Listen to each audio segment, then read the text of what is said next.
जय श्री कृष्णा मित्रों। बहुत बार हमारे मन में ऐसे विचार आते हैं कि जो लोग भगवान की पूजा पाठ करते हैं वह दुखी क्यों रहते हैं, जबकि कोई नास्तिक आदमी जो भगवान को नहीं मानता, कभी पूजा पाठ नहीं करता, कभी संतों का संग नहीं करता, वह सबसे ज्यादा सुखी जीवन जीता है। यह सब देखकर हमें भगवान की भक्ति पर शंका होने लगती है और ऐसा लगने लगता है कि भगवान का न्याय चक्र ही गलत है। पर भगवान श्री कृष्ण कहते हैं कि जो लोग मेरी पूजा पाठ नहीं करते हैं, मैं उन्हें सब कुछ देता हूँ पर उनके साथ नहीं रहता, और जो लोग मेरी पूजा पाठ करते हैं, मैं हमेशा उनके साथ रहता हूँ और वक्त आने पर मैं उन्हें वह सब कुछ देता हूँ जो उन्हें चाहिए। दोस्तों, आज का वीडियो बहुत ही महत्वपूर्ण है क्योंकि आज हम आपको बताएंगे कि ज्यादा पूजा पाठ करने वाले व्यक्ति परेशान और दुखी क्यों रहते हैं। इसका उत्तर स्वयं भगवान श्री कृष्ण ने भागवत गीता के माध्यम से बड़ी स्पष्टता से बताया है। तो चलिए फिर शुरुआत करते हैं। बात द्वापर युग की है, जब भगवान श्री कृष्ण और अर्जुन के बीच संवाद चल रहा था। तब अर्जुन ने भगवान श्री कृष्ण से पूछा कि हे माधव, ज्यादा पूजा पाठ करने वाले लोग अक्सर दुखी और परेशान क्यों रहते हैं? इसके पीछे क्या कारण है? और वहीं पर वो व्यक्ति जो कभी पूजा पाठ नहीं करते, कभी भगवान को याद नहीं करते और हमेशा गलत कामों में लिप्त रहते हैं, वह हमेशा सुखी और समृद्ध दिखाई देते हैं। हे माधव, कृपा कर इसका रहस्य मुझे बतलाने की कृपा करे। इसका उत्तर भगवान श्री कृष्ण अर्जुन को समझाने का प्रयत्न करते हुए कहते हैं, हमें मिलने वाले सुख या दुख का कारण भगवान नहीं अपितु हम ही हैं। हमारे कर्म ही हमें सुख दुख देते हैं। कर्म सकाम व निष्काम होते हैं। सकाम कर्म यानी ऐसे कर्म जिनके बदले में हम कुछ भौतिक सुख सुविधाएं चाहते हैं। ऐसे कर्मों का फल सुख दुख के रूप में मिलता है। निष्काम कर्म वह हैं जिनके बदले हम केवल भगवान को प्राप्त करना चाहते हैं। ऐसे कर्मों का फल भगवत प्राप्ति के रूप में मिलता है। अब बात आती है कि ज्यादा पूजा पाठ करने वाले ही दुखी क्यों रहते हैं। इसका सीधा सा उत्तर यह है कि ज्यादा पूजा पाठ करने वाला भक्ति के स्वरूप को नहीं समझने के कारण पूजा पाठ तो करता है, लेकिन वह अनजाने में सकाम पूजा ही करता है, जिसका फल उसे सुख दुख के रूप में ही मिलता है। ज्यादा पूजा पाठ करने वाला बेशक ज्यादा पूजा पाठ या भक्ति करता हुआ नजर आता है, लेकिन वह कर्मकांड को ठीक से नहीं करना जानता है। ऐसे में गलती पर गलती करता जाता है। बेशक वह कहता है कि वह कुआं खोदने की बात करता है, लेकिन असल में वह खाई ही खोद रहा होता है। वह यह तो कहता है कि वह बहुत सारी दुनिया भर की पूजा पाठ या मेहनत कर रहा है, लेकिन असल में तो वह अपनी मेहनत बेकार ही कर रहा होता है। बेशक ऐसा करने में उसका सारा परिश्रम निष्फल चला जाता है। तो एक बात तो यह हुई कि सकाम कर्मों का फल सुख या दुख के रूप में मिलता है। हो सकता है कि उसके पूर्व कर्मों की वजह से उसकी जिंदगी में दुख बहुत लिखे हों और पूजा पाठ से बेशक कम हुए हों, लेकिन फिर भी आप यही सोच रहे हों कि भगवान हमें इतनी पूजा पाठ के बाद भी दुख ही दे रहे हों। और दूसरी बात यह है कि आप गलत तरीके से या बिना विधि विधान के जाने ही पूजा पाठ कर रहे हों। आप बेशक अत्यधिक पूजा पाठ कर रहे हों, लेकिन उनका प्रभाव उल्टा या निष्फल हो रहा हो। लगता है यहाँ तक आपको सब समझ आ गया होगा। अब एक पहलू और है पूजा पाठ करने वाले को ज्यादा दुख मिलने के पीछे, और यह लागू होता है केवल उस पर जो सही मायने में भक्त है। यह पहलू ही विशेष है। इसलिए इसके लिए आप एक बार फिर से यह जान लीजिए कि भक्ति क्या है और भक्त कौन है। संध्या वंदन, योग, ध्यान, तंत्र, ज्ञान, कर्म के जैसे ही भक्ति भी मुक्ति का एक मार्ग है। भक्ति भी कई प्रकार की होती है। इसमें श्रवण, भजन, कीर्तन, नाम जपस्मरण, मंत्र जप, पाद सेवन, अर्चन, वंदन, दास्य, सख्य, पूजा, आरती, प्रार्थना, सत्संग आदि शामिल हैं। इसे नवधा भक्ति कहते हैं। अब आपको बताता हूँ भगवद गीता में उल्लेखित 4 तरह के भक्तों के बारे में। पहले नवधा भक्ति क्या है और इसे शॉर्टकट में समझते हैं। 1. आर्त भक्त वह है जो शारीरिक कष्ट आ जाने पर या धन वैभव नष्ट होने पर अपना दुख दूर करने के लिए भगवान को पुकारता है। यही दुखी ज्यादा रहता है और भगवान को दोष देता है कि मैं तो इतना सारा पूजा पाठ करता हूँ लेकिन फिर भी मुझे इतना दुख। इसकी एक वजह उसका प्रारब्ध भी होता है। 2. जिज्ञासु भक्त अपने शरीर के पोषण के लिए नहीं वरन संसार को अनित्य जानकर भगवान का तत्व जानने और उन्हें पाने के लिए भजन करता है। यह भक्त भी भगवान से कुछ चाहता है, क्योंकि जिज्ञासा भी तो किसी चीज को चाहना ही है। 3. अर्थार्थी भक्त वह है जो भोग, ऐश्वर्य और सुख प्राप्त करने के लिए भगवान का भजन करता है। उसके लिए भोग पदार्थ व धन मुख्य होता है और भगवान का भजन गौण।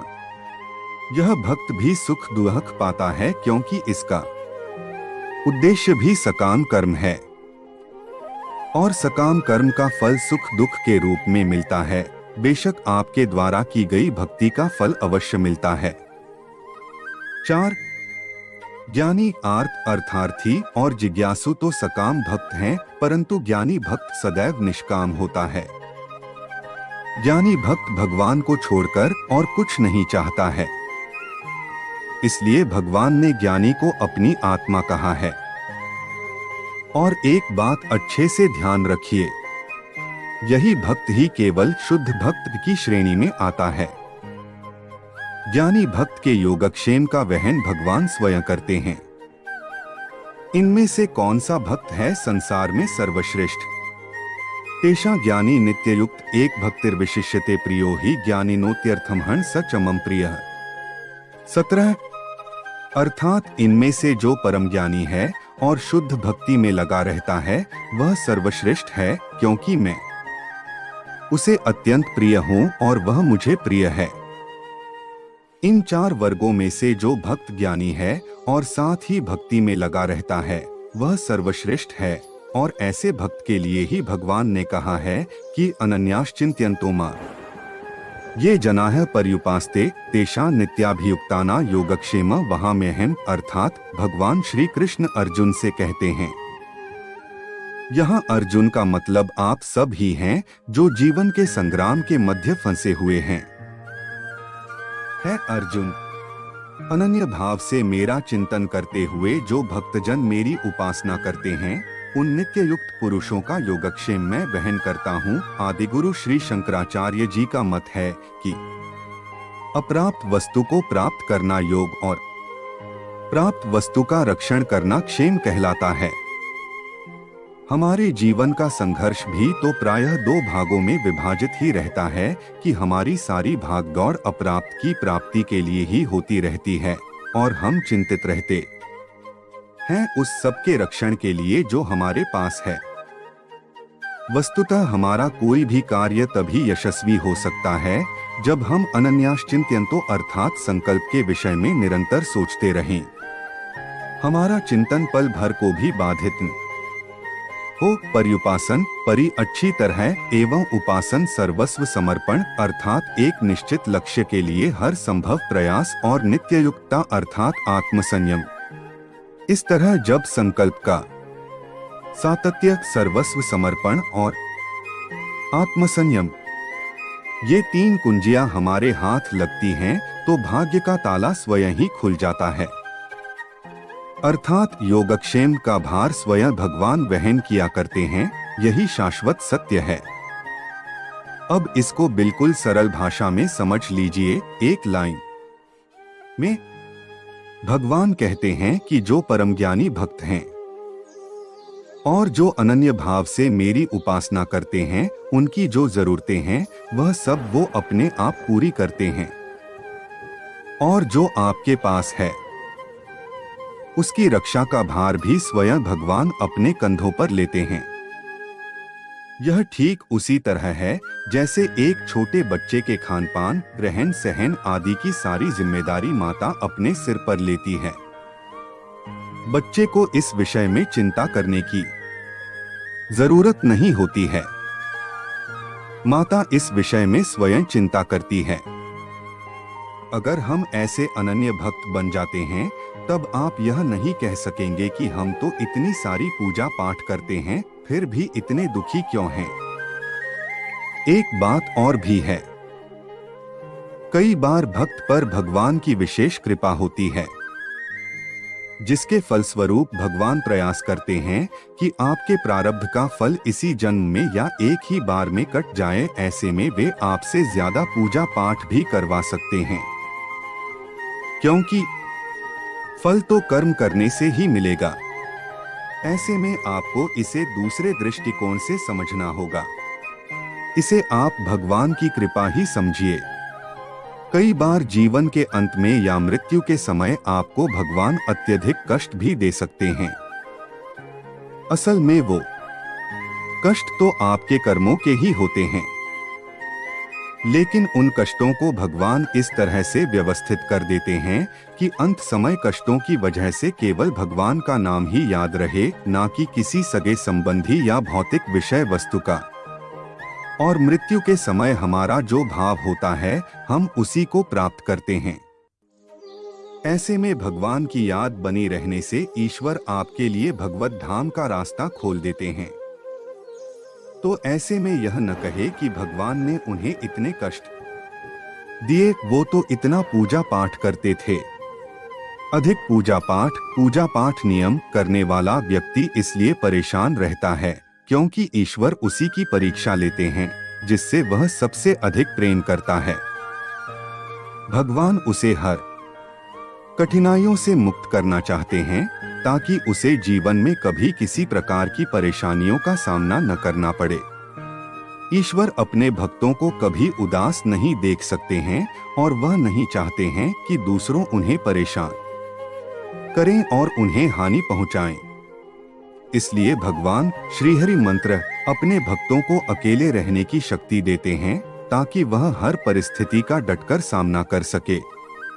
भक्तों, अगर आप ईश्वर की पूजा कर रहे हैं तो उनकी पूजा में कभी गलती न करें। कभी कभी ऐसा होता है कि हम कई बार पूजा पाठ करने के दौरान छोटी छोटी गलती कर देते हैं जिससे हमें मुश्किलों का सामना करना पड़ जाता है, लेकिन भगवान कभी भक्त का नियम नहीं देखते हैं कि वह किसी विधि और नियम से पूजा कर रहा है। वह तो बस यही चाहते हैं कि भक्त श्रद्धा भाव से उनको याद करें। ईश्वर एक शक्ति और भाव हैं। उसी भक्त पर ईश्वर की कृपा होती है जो सरल श्रद्धा और अपंत्व का जीवन जीते हैं। ईश्वर की सच्चे मन और श्रद्धा भाव से पूजा करें और यहाँ बताई गई बातों पर विशेष ध्यान दें। और अगर हमारी स्टोरीज से जुड़े आपके कुछ सवाल हैं तो वो आप हमें कमेंट बॉक्स में बताएं। हम आप तक सही जानकारी पहुंचाने का प्रयास करते रहेंगे। अगर आपको ये स्टोरी अच्छी लगी है, हमारे चैनल को सब्सक्राइब करें और बेल आइकॉन को प्रेस करें ताकि हमारी सभी वीडियो का नोटिफिकेशन आप तक पहुंचता रहे।